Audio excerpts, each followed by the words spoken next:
Hello, everybody. Thank you so much for tuning in to this 4-week series about tips and tricks on your yoga, picked and chosen by you.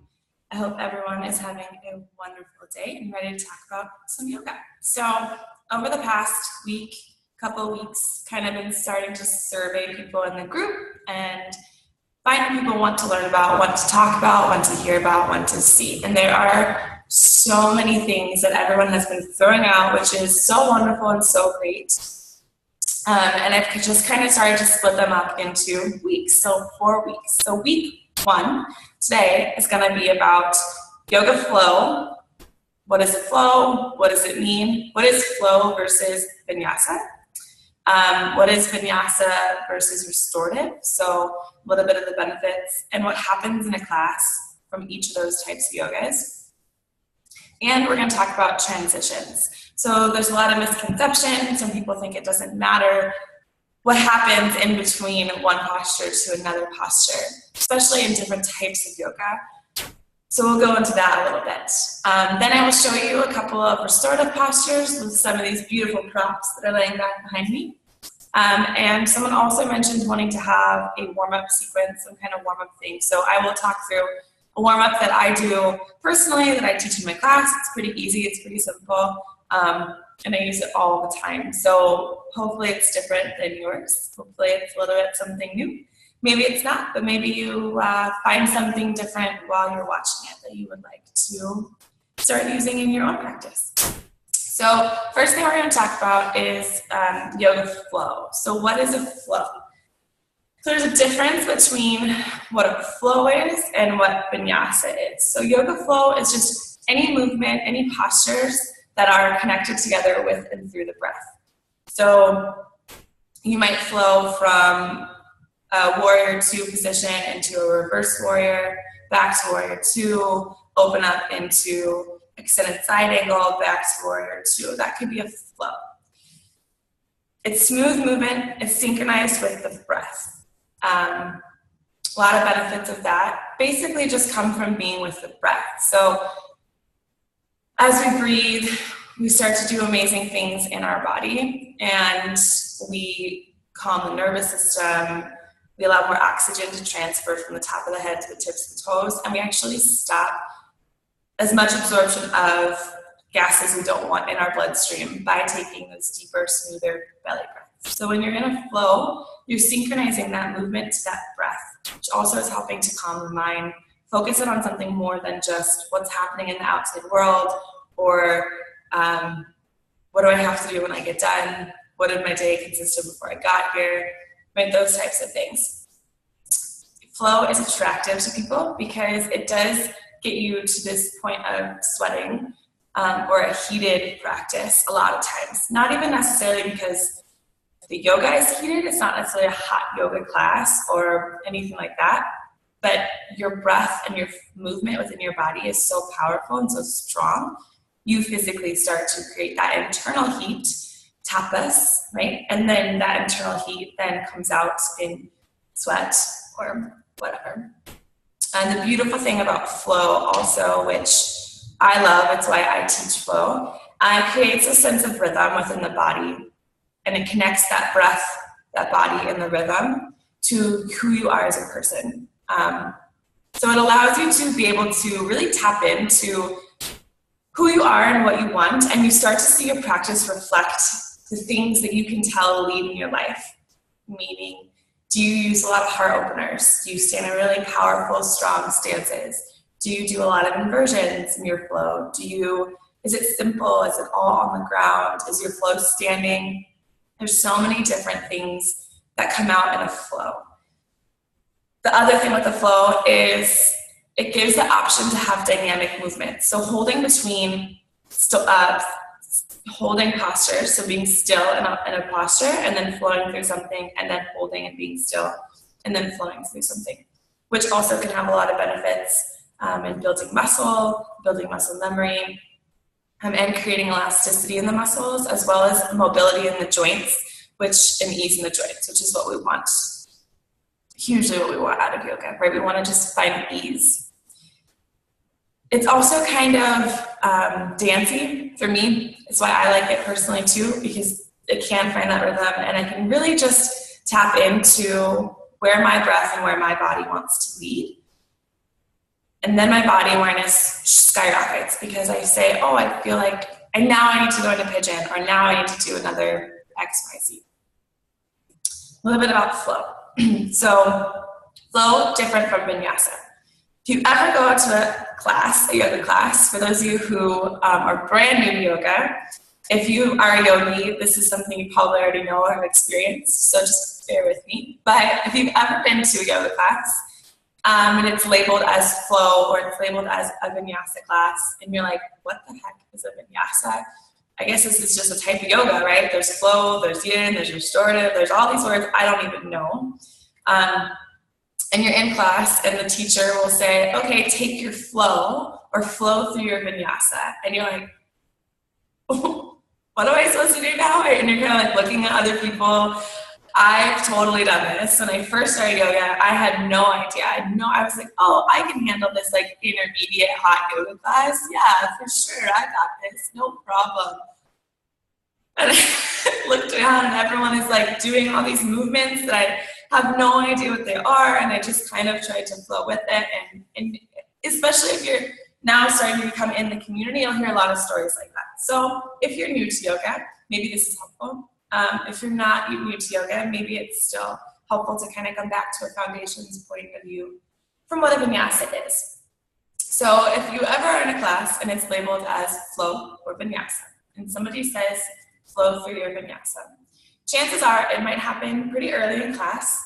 It might happen in what's called a sun salute, and there's a few different variations of a sun salutation, which involve inhaling, sweeping the arms up, exhale, folding forward, inhale, coming to a halfway point, exhale, releasing, planting the palms, stepping the feet back, and going through your flow, right?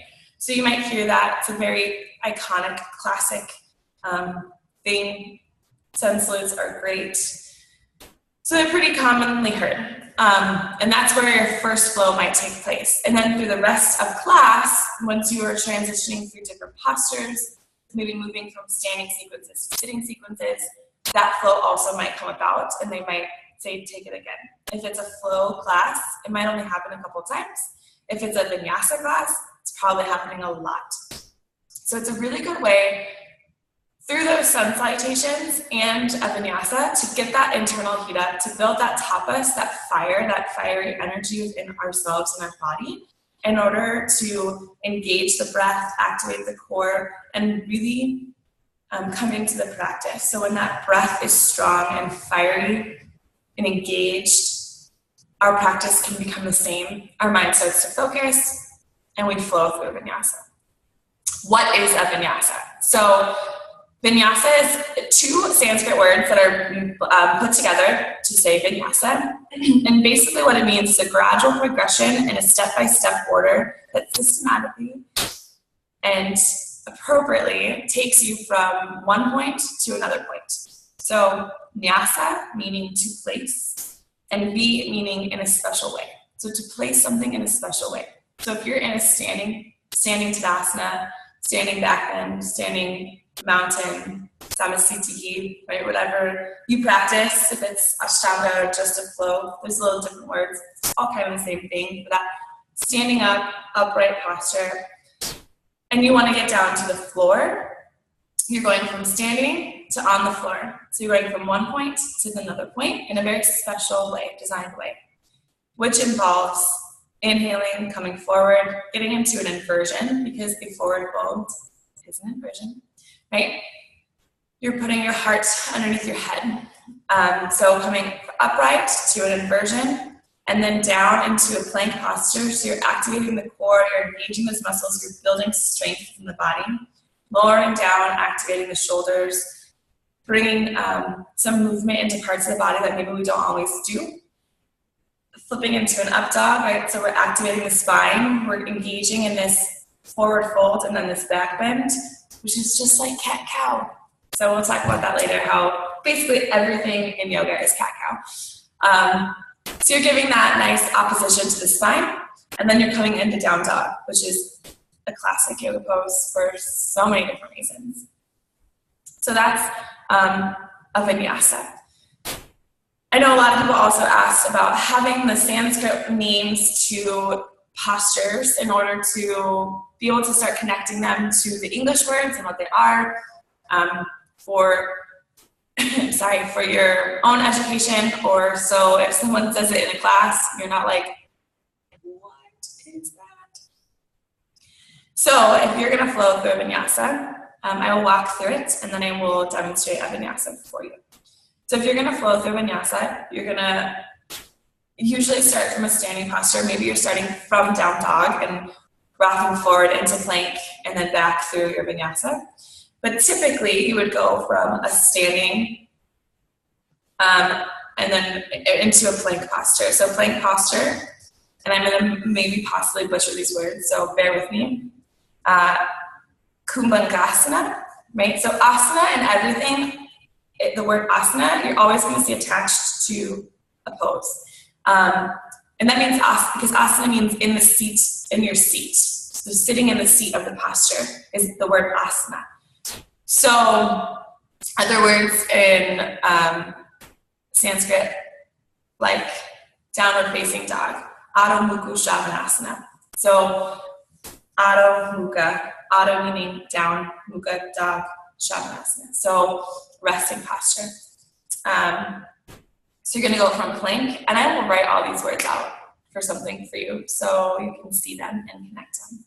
Plank posture, and then you're going to go from plank, so high plank, which is like if you're going to get into a push-up, which some people also call high push-up pose, into four-limb staff pose, which is Chaturanga and Dandasana. So it's where you see people bring their arms back, come to 90 degrees or wherever their shoulders are, and then into Urdhva Mukha Shavasana, so upward facing dog. So rocking forward on the toes, flipping the toes, lifting the heart and looking up. Exhale, pushing back into Adho Mukha Shavasana, downward facing dog. So if you don't know anything about this is really wonderful. If you do already practice, like I said, hopefully it's a good foundations reminder. I will keep going, and then at the end of everything, I will do some demonstration stuff. So we will demonstrate a whole sun salutation, just a basic regular sun salutation A, and a vinyasa. Okay. Hopefully that's helpful. So flow or vinyasa versus restorative. So what is the difference between the two types of yoga? Lots of difference. So there's a lot of different types of yoga. I'm really versed in a flow vinyasa style. So my goal is to become more versed in other types. But restorative is really great. And restorative is one of those postures that you really, just like a flow, a sequence, can kind of mix into your everyday life without it needing to be too cumbersome or too overwhelming. You can also mix it into your flow, like your flows. It's basically a way to just support your whole body so that when you're in a posture, your body isn't working, there's no tension to get the benefit of the posture you're trying to create. So when we're in a posture and we're in tension or we're holding somewhere, we're not really allowing our bodies to absorb everything that posture is really asking from our body or we're trying to give our body. So restorative allows us to really relax and sink in and settle. So there's a lot of different things restorative does. Builds strength because you're holding in a posture for a long time. It makes you become aware of your alignment. And from a teacher and a yogi and just a person who is in the fitness world or clumsy, so maybe I've had to become aware of this, alignment is huge. In no way, shape, or form does anyone ever want you to get hurt. And you can easily do certain things, certain postures, certain flows, and be totally fine for so many years, not even know if something is, you're doing it, I don't want to say wrong, I would say out of alignment. And then it causes strain on the body, and it could cause you to tear a muscle or a tendon or something like that. So a lot of times this happens in postures like down dog or chaturanga Shoulder stand is a pretty intense one that if you don't know the right alignment, it could hurt you. Anything that's really intense on the shoulders, I would say, because those shoulder muscles and everything in the shoulders, there's so much going on in the shoulder, and they're so tiny, it's very easy to rip, tear, damage something in the shoulder, and then it's very hard to repair. But our shoulders are magical, beautiful things. Like, what other part of our body can like do all of this crazy cool stuff, right? So very awesome. So it makes you become very aware of your alignment. When you're holding a posture for a long time and you're not just in a flow where you're continuously moving and everything seems okay, but when you're static and you hold that posture, you start to become aware, like, does this pinch on my low back? Do I need to be activating my core? Always need to be activating your core. What happens when I point my toes or flex my toes? What happens if I shift my hips one way or the other way? So you start to become very aware of your alignment, which is really important, especially as someone who may be in a home practice or maybe in a studio where there's a lot of people and you're not getting a lot of one-on-one attention from a teacher, which is very possible and very easy to do. To be able to become aware of your body and start to know those things that the teacher knows, because why shouldn't you know those things, right? Why shouldn't you know the right alignment? You totally should. Also, the beautiful thing about restorative, or even if you're in a flow class and it's kind of a mix between a flow and then static holds, like I was kind of talking about, going back and forth between those things. When you flow, you're kind of not mindless, but you're swept up into, you're mindful, right? You're swept up into your practice, you're breathing, you're mindful of your breath, which in my opinion can lead to a mindlessness that happens with our emotions, because we're so focused on our breath and where we are in the space in our room. Sometimes out of nowhere, all of a sudden this like emotion or wave of emotions just comes like and sweeps across us, and we're like, whoa, where did that come from, right? And usually it happens when you stop and you hold in a posture. So the flow might get stuff going. It might like stir up the waters, so to speak. If you've ever heard anyone talk about like the lotus flower and how that comes to be as beautiful as it is, right? It sits in the bottom of a swamp and it has to work its way up through all the muck to the top of the water, and then it blooms. It's kind of how I think about yoga in general, right? We have all this stuff inside of us. We practice, we breathe, and all of a sudden this beautiful thing comes out, but it's like, whoa. And if you practice and you've ever experienced this, it's pretty insane. I did a weekend intensive with a man named Masvidal, who's a yoga and Ayurvedic master out of California, and was like going through some stuff in my life, not anything too insane, but some stuff. And he would have us do this. So we would have these really big heart opener flows, hugely liberating and really great. We feel awesome in the body. And then he would throw us into like a child's pose. Oh my God. Multiple times, and with a room full, like 50 people, maybe not that many, but a huge room full of people, and he would have us do these wildly open big heart openers, and then have us fold forward or have us come into a child's pose. And my mat was like dropping, right? Because it stirs up all this stuff. And then when you stop and you have to come back, consciously come back to that breath again, right? So your mind doesn't start to wander.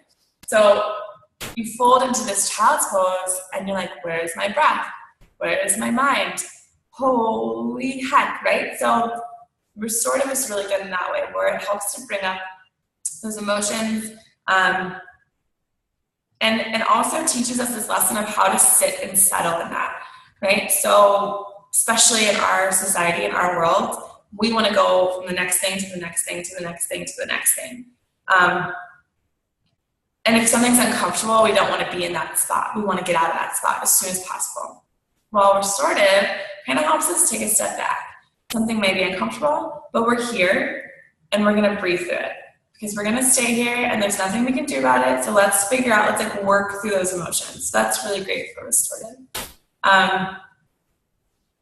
Another story too, I was in a beer and yoga class a couple weeks ago. So room full of yogis, non-yogis, first timers, kids, all sorts of people led by my beautiful friend. And flow was great. I practiced, everything felt good, and nothing was like stand out weird. Laid in Shavasana and immediately felt vulnerable. And like I needed to curl up in a ball or run away, protect myself, hide myself. And it was specifically like in my belly area that I was like, whoa, no one can look at this, no one can touch this, this is like, something is weird happening. And I started crying and like immediately rolled over in this brewery, and all of these people are here into, a side resting posture before I sat up, and it was so crazy. So yoga does some pretty weird stuff. It can also be a very grounding experience to practice restorative. So when you're in a flow, right, you're flowing, your heart rate is increasing, you may be sweating, right? It's kind of building that tapas, building that energy to set you up for the rest of the day. In a restorative class, it's slowing things down a lot. So a lot of the times too, teachers will dim the lights. It might be a dim room. They might be using a lot of essential oils, right, to do certain different things in different postures. It's much more relaxing. And because of that relaxed response versus being in a stress response, restorative can also help to boost your immune system. Because what happens when you breathe consciously, and you, like I said, you're taking those deep belly breaths, you're breathing consciously, the breath starts to heal and activate the nervous system. So there's two nervous systems, and the breath helps to regulate the sympathetic nervous system, which is also where your fight or flight response is. So when we breathe, we usually breathe from, a lot of people, I shouldn't say we usually, the world typically breathes from this place right in between, underneath their collarbones, right?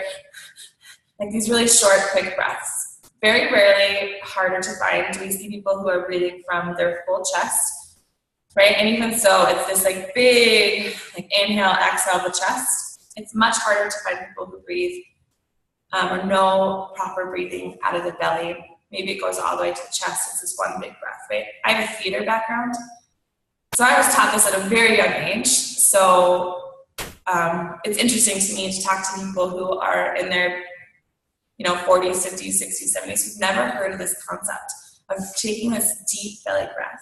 But what happens when we breathe from under our collarbones or our chest is we activate our fight or flight response. We're not giving our body enough time to process what is happening or take that oxygen and use it through our whole body. That really calms it down.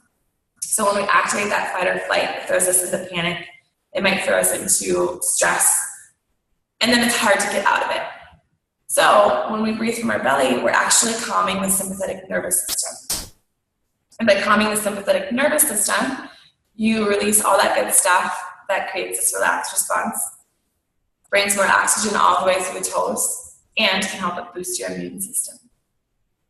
And with that, boosting the immune system, calming the nervous system, your sleep improves. So if you're ever restless, we can talk about breathing stuff for restless sleeping or different postures for restless sleeping. So restorative is great. And restorative is one of those styles of yoga that uses all sorts of props, which is so beautifully wonderful. Props are great. So there's this stereotype, I think, within the States, maybe, I guess I can only speak from the States perspective, that props are a sign that you don't know what you're doing, or you're not an advanced yogi, or you're not good enough, or, whatever the reason, X, Y, Z. Just a load, so much BS, right? And we're going to get rid of the BS. We don't want the BS. Props are great.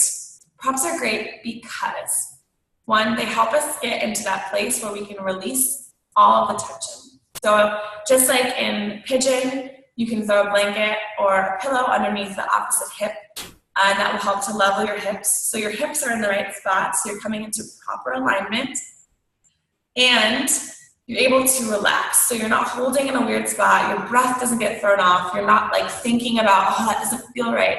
So it allows us to really just sink in and settle into the posture. So when we use those props, not only are we creating ease in our body for being able to relax in the posture and reap the benefits. But we're also able to stay there and hold it for maybe longer, which is where the restorative comes in. Restorative also very different from yin. So if you've heard yin and you've heard those two things used interchangeably, they're very different. Yin really gets into the deep tissue, the fascia of the body, the muscles, the tendons, and because of that is a very different thing. You're usually holding postures for much longer periods of time than in restorative, and they might be a little bit more intense of a posture, still in a restorative type of style maybe, where you're being supported, but really allowing you to get really deep, where restorative is really meant to bring that relaxation mode and get some deep stretches, being able to focus on the breath. Awesome. So I have a couple restorative postures I will also show you in just a few minutes. So the last thing that we want to talk about today are transitions. So whether you are going in a flow, whether you are in a restorative class, whether you are in a hot yoga class, whether you are in a yin class or a kundalini class or a iyengar class or a ashtanga class or whatever your desired choice of yoga is, transitions are extremely important. And I want us to think about transitions just in the way of life, right? So not even on the mat, but when we transition from one thing in life to the next thing in life, we so crucially here in the States are constantly like, well, when I can get into a headstand, or when I can do this, or when I turn X age, or when I have a car, or when I have a house, when I get married, right? And we don't ever live in the moment. We don't ever live in what we have right now and what's going on with us right now.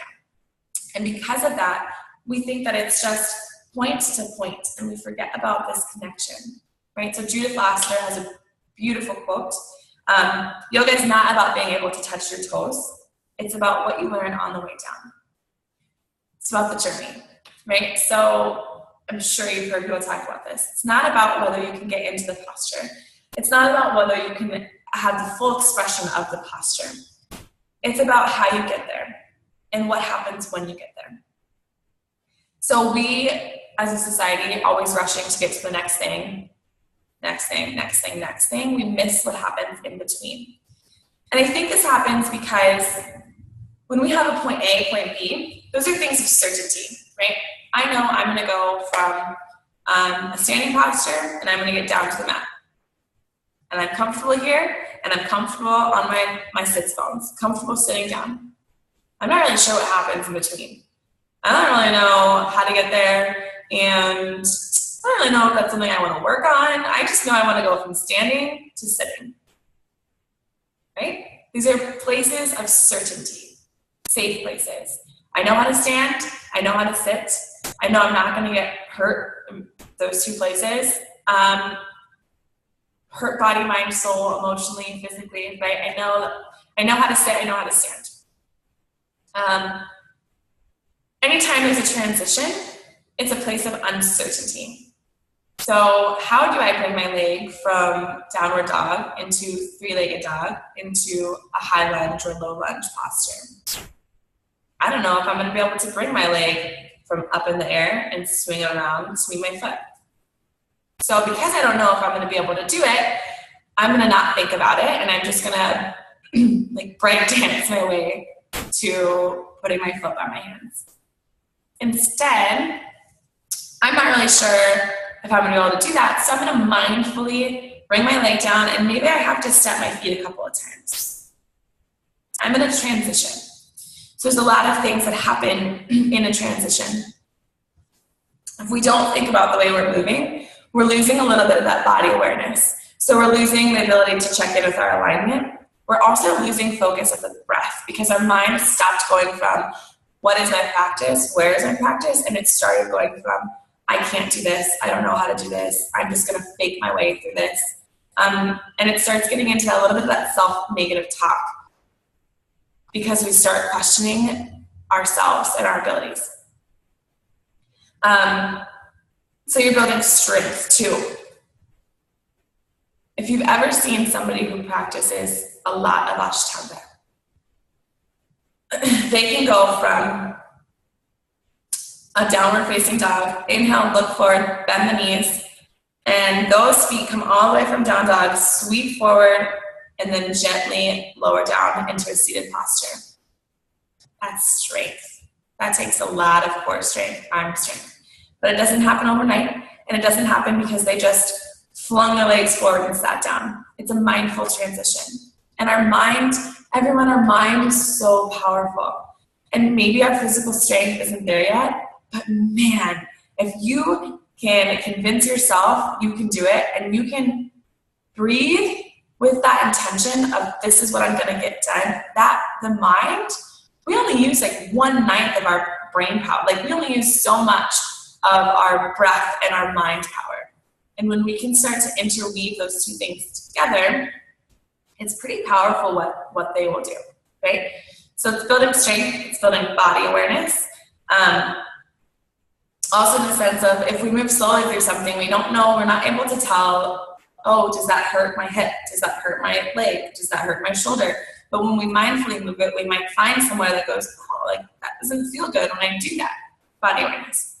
It's also building muscles, mentally and physically. So like I said, the more you challenge yourself and the more you genuinely come into that transition and mindfully accept that I'm not just going to get from here to here and not know how I did it, you're building muscle in the brain. So you're building that strength in the brain and also building muscle in the body physically to know, okay, I'm gonna really work on my chaturangas instead of just like coming into some weird posture and then like not knowing a healthy way for your body to come halfway. Or what happens a lot is people have never been taught or don't realize that chaturanga is its own posture. So they go from this high plank pose to like whoop, whoop, right? They sweep through this without really giving chaturanga a time to be its own posture. When really it's high plank,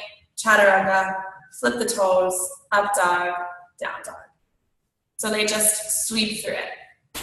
And it's a huge transition that we lose because it's a beautiful one. And it really comes in to this strength and this awareness. And it allows your brain to figure out what you're doing. Also, it gives your muscles time to switch direction, right? So our body is capable of so much more than we give it credit for, but also we just need to give it a little bit of credit, right? So give it time to go, I'm going from here to here to here, right? Our muscles kind of have to be a little bit more into what's happening.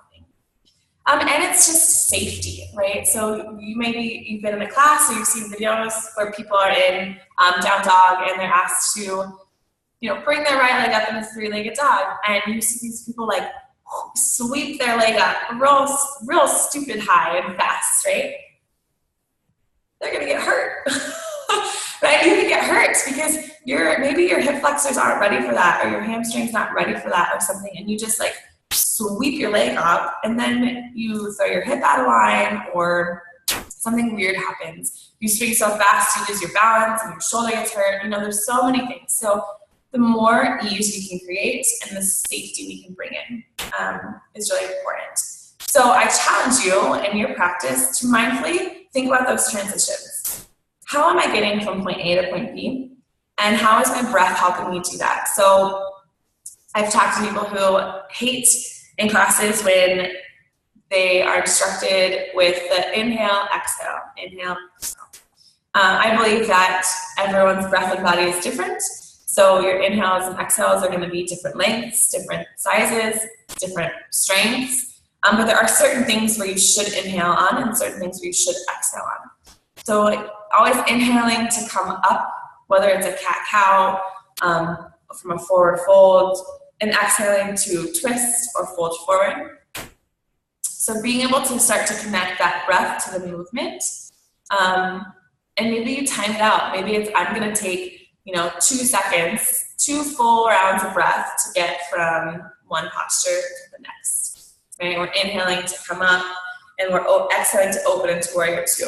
We're inhaling to engage and stand tall, exhaling to release into it, right? So there's different things you can start to practice with in your own breath and your own body that will work for you and really help those transitions become mindful. Maybe in your transitions, you visualize something. Maybe in your transitions, you hop back to an intention that you might have set in your practice. Maybe in your transitions, you really just focus on that breath. But I encourage you and I urge you to use those transitions just as much as any other part of the practice would be looked at or used. Also, transitions give us time and space to notice if we need modifications or to set up for modification, right? So modification or variation, if we want to throw a bolster under us or a blanket. Don't lose where you are in your practice because of a transition.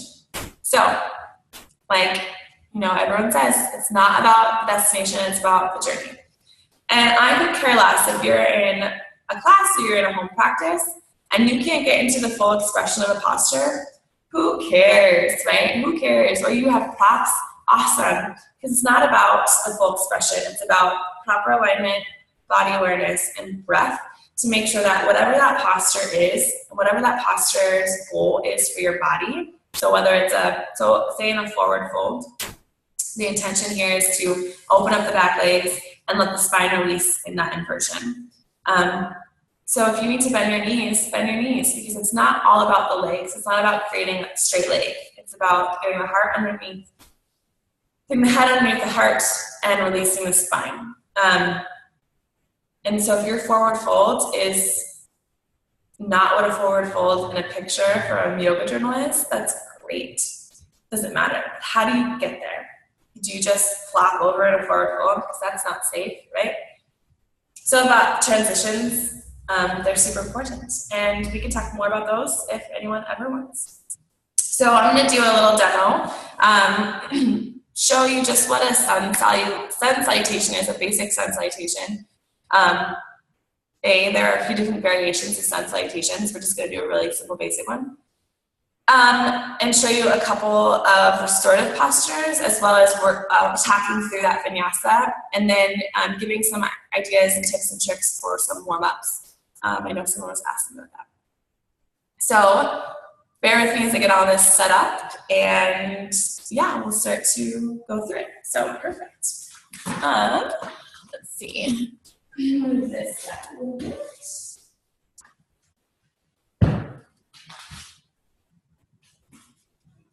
So sun salutations are awesome ways to warm up the body itself as a warm up.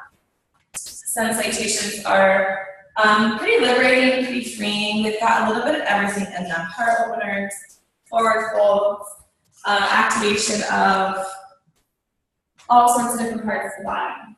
Right? So a basic sun salutation would be, normally someone would say, come to the top of your mat, possibly.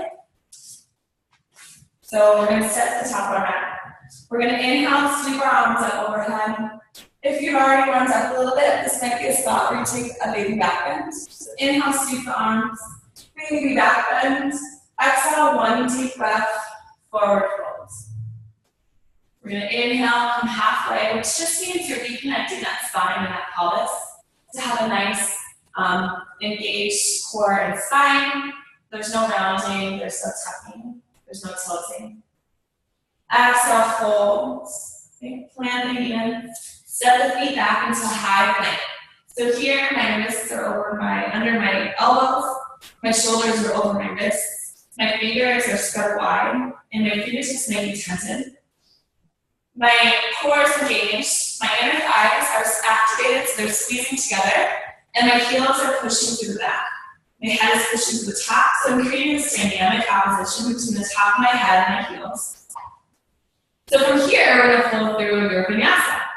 So the way I do it is come forward on the toes, inhale, exhale, lower into this chaturanga dandasana. Lift the toes, inhale, push up, lift the heart, lift the gaze. Everything is still engaged and activated. Exhale, slowly roll back for down dog. So we're going to exhale to come up, lift the toes back, round the spine, and come into downward facing dog. And you're going to breathe here. You can pedal out the feet. Just hold on to the breath. You can rock forward, check your down dog length, push back. Spread those fingers wide. Take a deep bend in the knees. Inhale, look forward, bend the knees, step the feet to the front of the mat. Hang heavy. Maybe grab opposite elbow, rock side to side. Inhale, halfway. Exhale, fold. Inhale, come all the way up to stand. Sweep those arms up overhead. Exhale, back bend, and fold. So that was the traditional. So I'll show you a little modified one. So inhale, come up halfway. Exhale, fold. Plant the hands. Step the feet back into high plank. Exhale, drop the knees. Lower the belly, chest, chin. Inhale, baby cobra. Exhale, tuck the toes, plant the hands. Send the hips high back to roll behind you. Downward facing dog.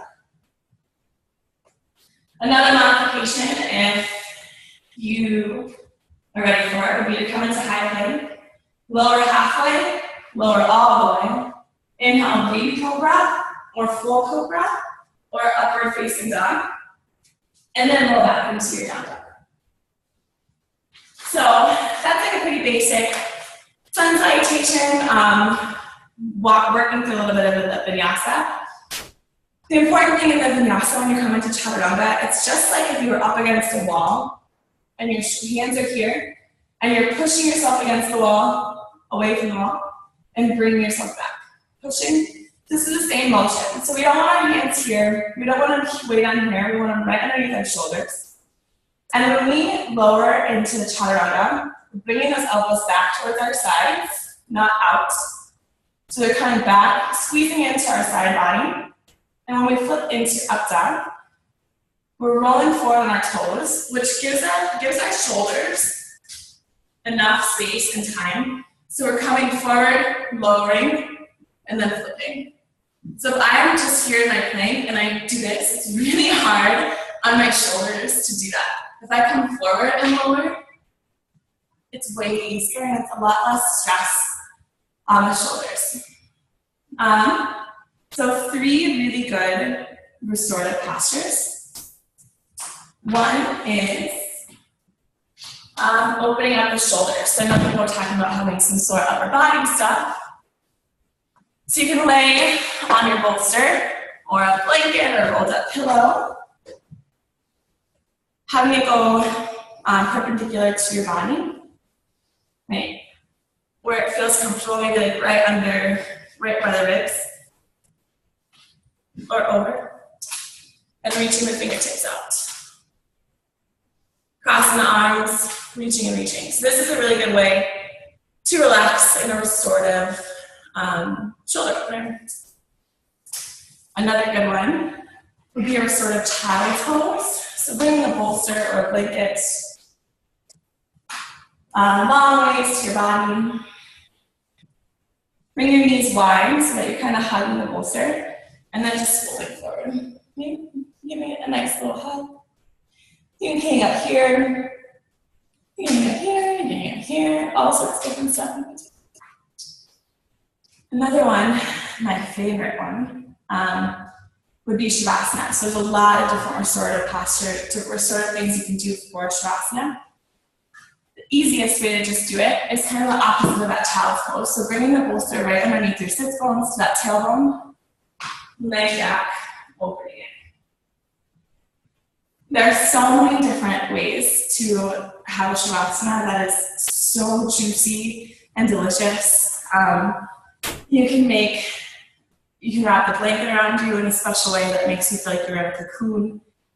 You can put like a little hood. You can elevate this more, like this, so you're getting a bigger heart opener. You can bring the soles of the feet together and place bolsters or blocks underneath your knees. Right, there's so many different things you can do. Just a couple of them.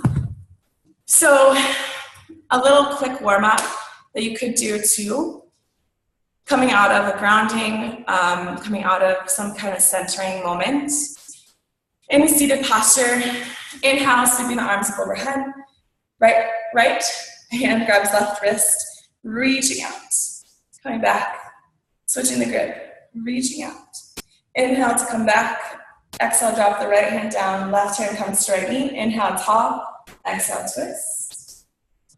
Inhale, come back. Switch that. Inhale, tall. Exhale, twist. Inhale, come back. Sweep the arms tall. Fold forward over those crossed legs, right, to help start opening up the hips. You can also bring the feet together in Supta Baddha Konasana.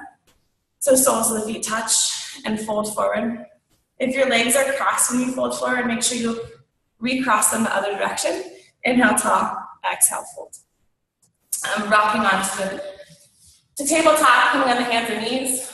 I always encourage people to take some free-flowing movements here, so whatever feels good, rolling the wrists, and then rolling through some cat-cows, right, tapping and tilting.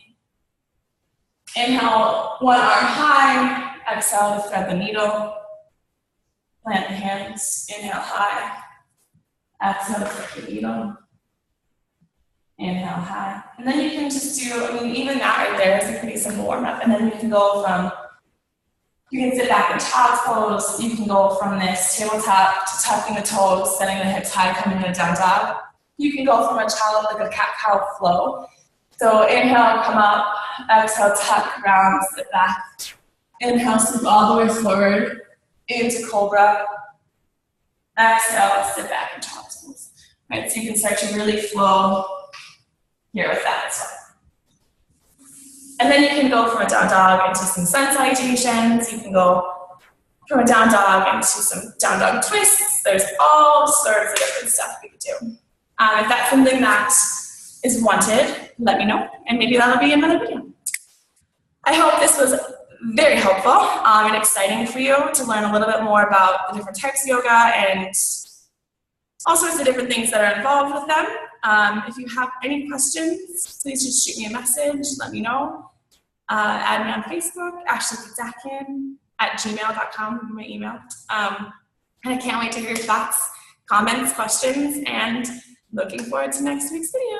Have an awesome day. See you later. Bye.